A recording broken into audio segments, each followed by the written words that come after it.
19-годишна струмичанка во неделата се породила во својот дом, а бебето го фрлила во полска јама.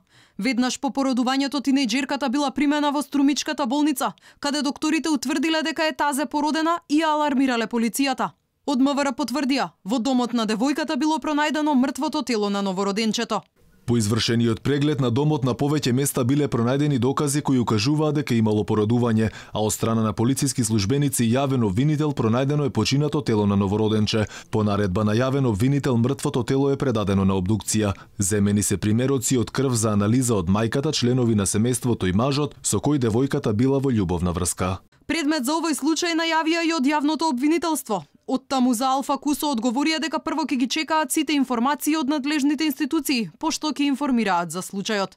Јавноста се уште ги памети двата случаи на чедоморство од 2016 година.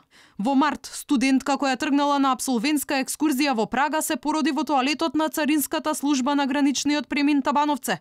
Откако се породила, бебето го фрлила во канта за ѓубре, го покрила со тоалетна хартија и се вратила во автобусот. Мртвото бебе било пронајдено утредента, а полициските инспектори со помош на безбедносните камери го утврдиле идентитетот на девојката. За неа, основниот суд во Куманово донесе пресуда за условна затворска казна во траење од 1 година и 6 месеци, која нема да се изврши ако таа не стори друго кривично дело во следните 3 години. Уште една условна казна од 1 година затвор за кривичното дело убиство на дете при пораѓање.